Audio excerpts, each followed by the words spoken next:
and welcome back to my channel. If you're new here, then please remember to subscribe, hit that wee bell, and if you're a nosy here, hey. Now this video is about me moving out because if you don't follow me on Instagram, why not? I recently flew the nest at 26 and moved in with my boyfriend. I'm joking. So it was a pretty big experience for me. I briefly mentioned it in the last video, my old poly haul, which you should totally check out by the way. And it's because my surroundings are completely different. Like, look at my old surroundings. Mental. So this is a little video that I said I was going to put on. Just about moving out. I did a wee Q&A on Instagram as well to answer some people's questions that random or just stuff they would like to know if you were moving out for the first time, and it was pretty interesting. So I'm just going to give you some tips, talk about moving out and whatever comes into my mind. So let's jump into it and I hope you enjoy this video. Okay, so topic number one is moving out in general. So moving out, obviously I feel like 26 is still a bit old for moving out for the first time, but I feel like there shouldn't be an age limit on it, there shouldn't be pressure on it. It's just when you feel ready, whether that be financially, independently, just when you feel ready and comfortable fleeing the nest as such. Now I would say that if I had moved out before this age, or maybe before like 24 or younger, I would not have been ready. I feel like lockdown made me come into my own and made me crave that independence that I'm sure a lot of people now want their own place because they crave that freedom. And obviously a lot of people coupled up during lockdown, and I guess they too want their freedom because,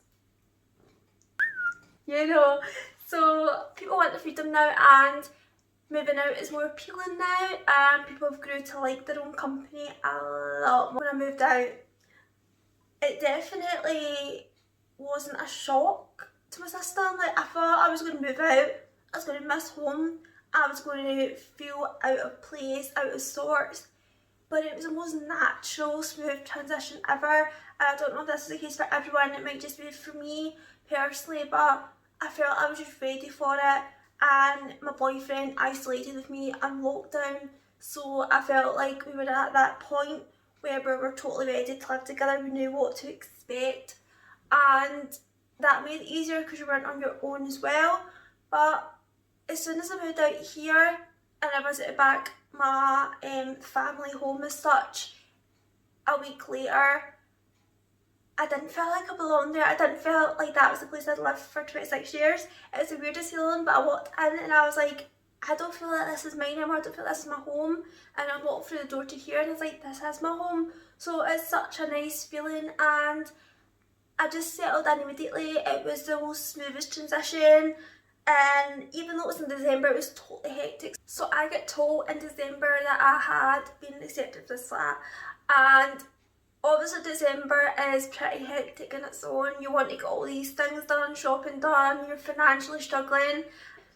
It's so hectic to try to get everything done. You know there's a time limit on it as well, not just for you want your Christmas tree up, but also there's a time limit coming up where orders aren't going to be happening, the world just stops for like a week or two. And that was a lot of pressure. I would not advise moving out in December to anyone because it's a lot of pressure, but it was worth it, and it was worth all the stress, and it was definitely worth everything. However, not just the December part, moving out during a lockdown as well, like when you're going in and out of these restrictions, you can't go into this area, you can't go to that area. Luckily if you're moving out, when we were in level, where I am, we were in level 2 in Scotland, and in Glasgow is a level 3 area, and you can't go into that area, you're not allowed. However, and essential reasons, so like if you're moving house and you need hundreds of furniture from IKEA, that is essential. So we were technically allowed by law to go to IKEA, so that helped massively. If we weren't allowed to go to IKEA, my flat would have been shit, straight up would have been shit. So moving out, like, I loved my mum and my mum alone, and that's been all my life, just me and my mum, and I I thought I'd missed that. Like, my mum are at each other's throats when we're like best friends. Dad and me are mother and daughter, like we want to kill each other, and then we're like best pals. So in that case, it's like I'm not really losing a mother by moving out. I'm not like losing that motherly figure, because it's never been the case to me and my mum. So I'm not missing anything. I'm not like, oh, I miss my mum, and like I just text her. Like I text her like I would my pal. So I don't miss all that, and she'd never want to cook anyway, so I don't miss mum's cooking. But yeah, so like in that aspect of it as well, it was a smooth transition. So I honestly think I've been really blessed, and I've been really lucky to have such a smooth ride in all of this, because I know that's not the case for everyone, and people get homesick and all these things, so I'm really, really, really lucky. Mum's totally going to cut me for what I just said, but I did it for YouTube, Mum. I did it for YouTube. So the next topic of discussion, how to plan a move. Now, you cannot go into this blind. Like, you have to have some kind of thought process and some kind of inspiration, or you just know what you want. Now, you can't predict what your flat's going to look like, what the layout's going to look like, what's going to be done to it, but you can control where your mind is going to go. So a bit like a mind map, so like what you would vision each room to be like if you did move out. So for me, I was always certain in my living room it'd be a large corner velvet sofa. I was always so sure that is what I wanted. I would not settle for anything less. And in my bedroom, I always knew I wanted the big king size bed.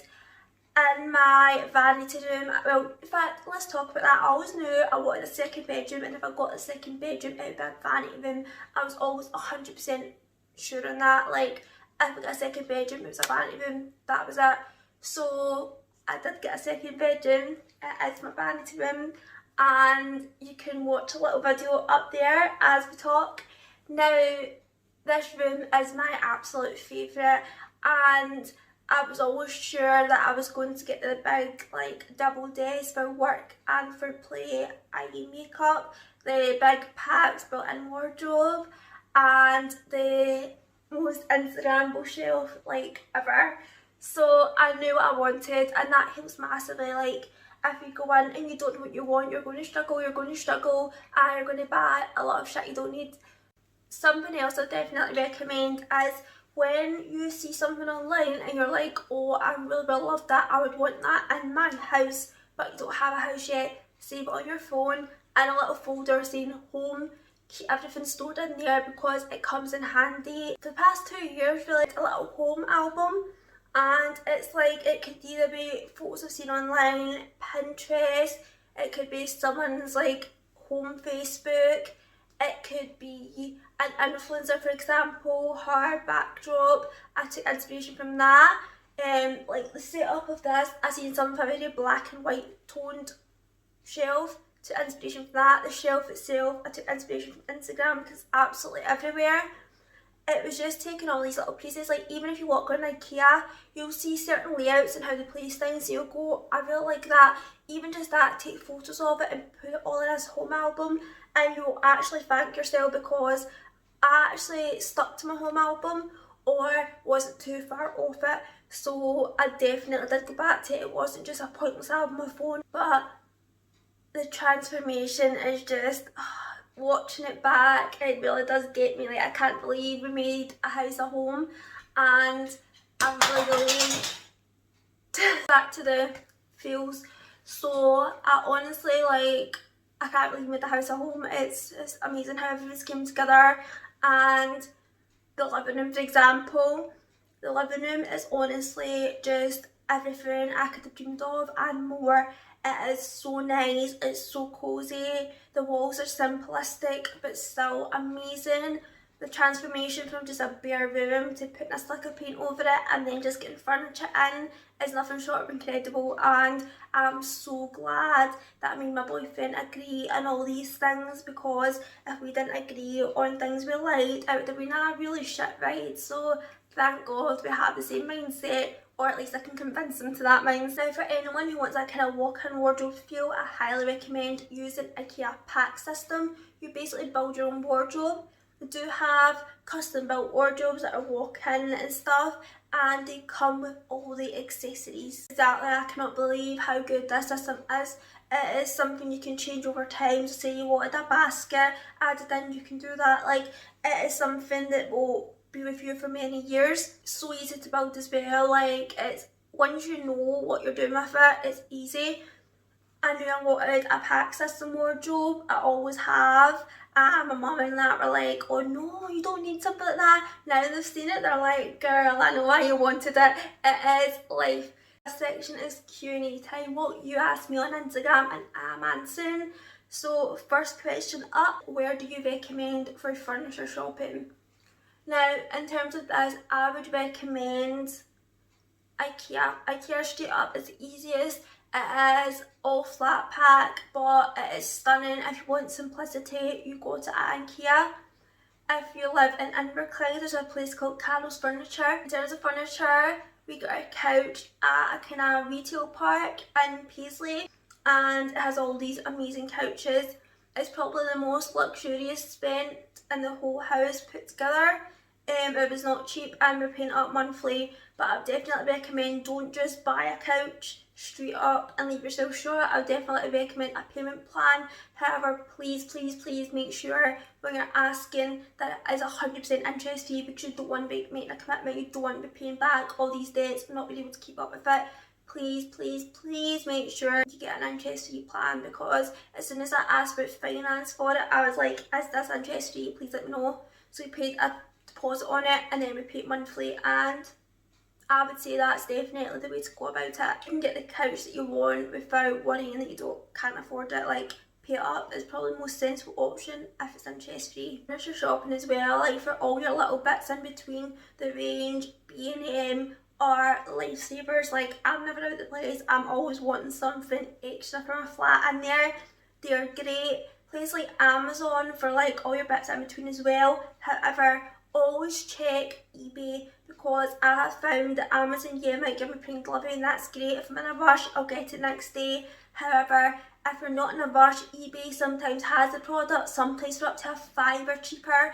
And if you're really budgeting, I would go with eBay. So always make sure, do your research, that you can't get cheaper alternatives elsewhere. Okay, so 3 positives about moving. This is deep, isn't it? This is deep. So I would say the 3 positives moving out. So my first one would probably be, it's completely your own vision. Now if you move out with a boyfriend, it's obviously a joint vision. However, guys can accept girls are going to take the reins a bit. I would say that is definitely one of my positives, because it was my ideas, how I want them, where I want them and when I want them. So I would say that is positive number 1. Positive number 2 for me would be nobody telling you off. Like, obviously your boyfriend and you might bicker, but nobody's telling you off, nobody's going, Lauren, come down this stair. Like, that's my best impression my mom I'm going to get, but nobody's telling you off, and it's so peaceful. It's so peaceful with no one telling you off. Third positive for me is kind of a deep one. I would say that I personally feel like you're never truly independent until you do move out. Like, I didn't realise that I was independent, but only when you move out do you realise how much you are standing on your own 2 feet, how much you're grasping life, how much you're in control of your own life, your own journey, your own happiness, your own well-being, and just everything in between. And I feel like you don't really learn that fully or fall into it fully until you move. Okay, favourite item in the new flat. Making me choose favourites.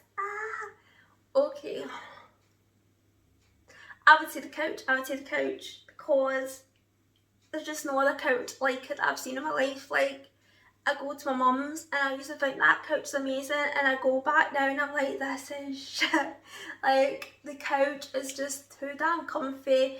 It looks amazing, it feels amazing. I was going to say it smells amazing, but that'd be a bit weird. It is just what makes this house a home, and I feel like it's just the most welcoming thing ever. So in that note, I'd probably say the couch. Do you miss any aspects of living back home or living alone? Not really. I would say I was just totally ready to move out, so that might be why I don't miss it. I would say it was a natural progression, so that might be why I don't miss it. But I don't miss living back home. I don't miss anything. In terms of living alone, however, I mean, sometimes you do miss that. You don't have your own space, in terms of you could just go about the house freely, and like I can still do that, but you've got to mind there's another person, and sometimes you might want some time and you might feel like, oh, I can't ask for that because they seem really want my time. So I do miss stuff like that. I would say living alone and living together, you stop making that special time for each other. Like if you live alone, you get all done up to see them, but if you're living together, that just stops. Like I barely shave my legs these days, and it's and so yeah, I hope that answers your question. What room do you love the most in your new house? I mean, if you can't guess for this video, we're in it, baby. It's the vanity room. Of course it's a vanity room.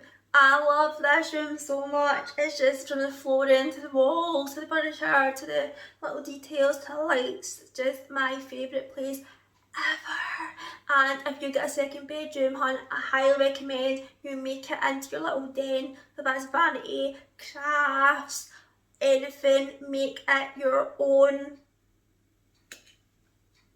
Enough said. Moving on. The biggest challenge your relationship has faced since moving in.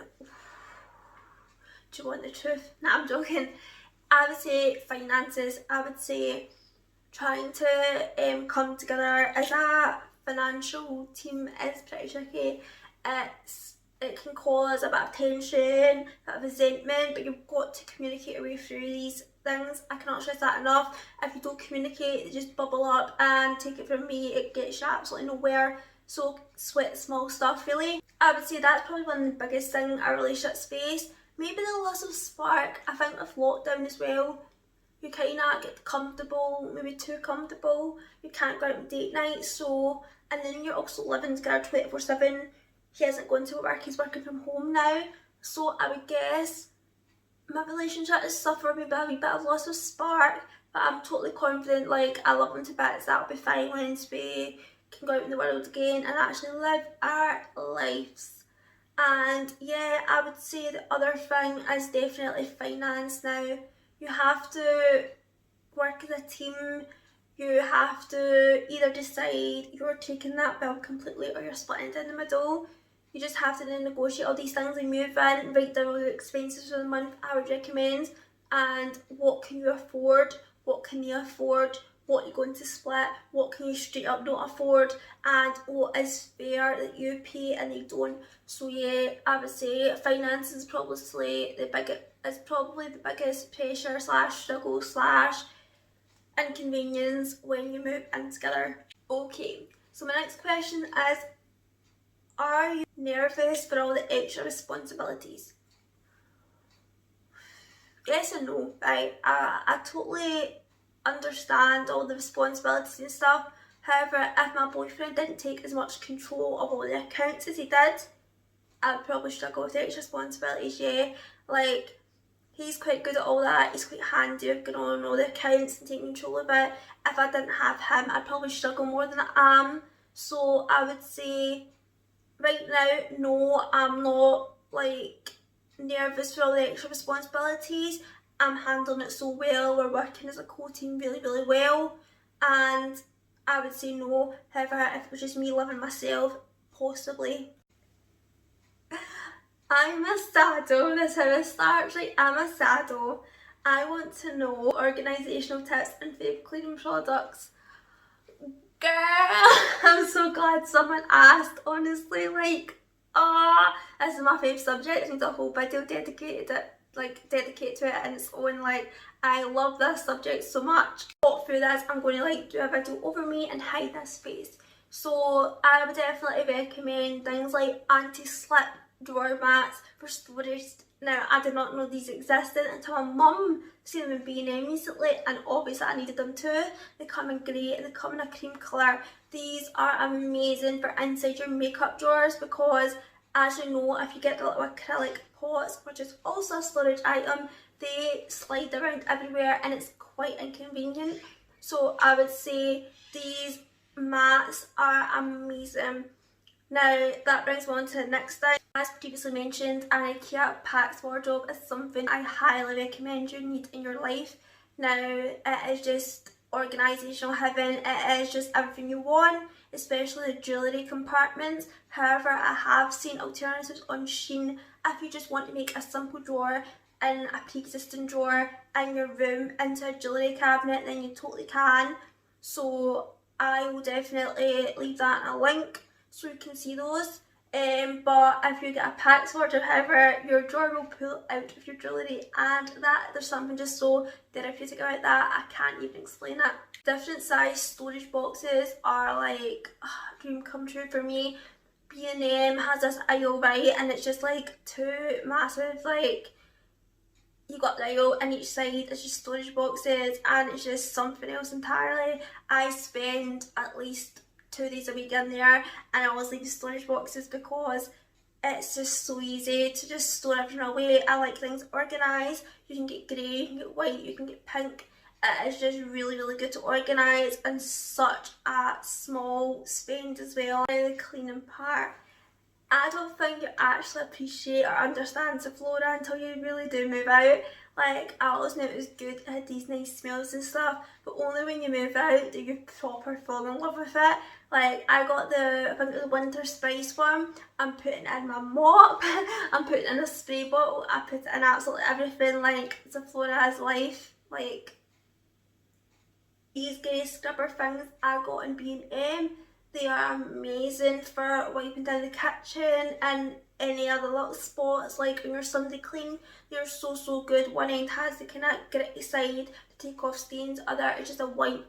I swear by these little sponges, and I definitely need stock on some more. I have to get yourself one of those mop things, that a steam mop, fill it with water, bit of Sephora. House is smelling amazing. Your laminate floors are looking clean. Oh, it's like your house is not cleaned until I mop it. Like, this house is not clean until I mop the floors, and it's stinking of sweet Sephora smells. Oh, it is the best. Okay, that is it from me, guys. That was a little kind of flat talk and Q&A answering, and just things that popped into my head, because to be honest I didn't really organise this video too well, so it might seem a little chaotic. However, I hope I edit the shit out of it really well, to be honest, because it needs it. So yeah, I hope you enjoyed this video. I will be doing more organised home content. I'll be writing my traffic light system up on the blog, so if you want to check that out, then make sure you subscribe to my mailing list on the blog, and you'll be hit up when that is up. Definitely I'll be filming more flat stuff and just general shit. So if you are into that kind of thing, remember to subscribe to my channel, give this video a thumbs up, just give me moral basically, because I really need it. And I mean, I don't really have an exit plan, to be honest. Remember to follow the Insta at that vain gal, same for Facebook, same for Twitter, because I'm just so predictable really. Questions you have regarding the flat, hit me up in the comments and I'll be sure to answer them. Did you like this video? Is there anything else you want to know more? Let me know down below, and I'll answer anything you want. That is definitely it from me. Stay safe and stay sassy. Bye!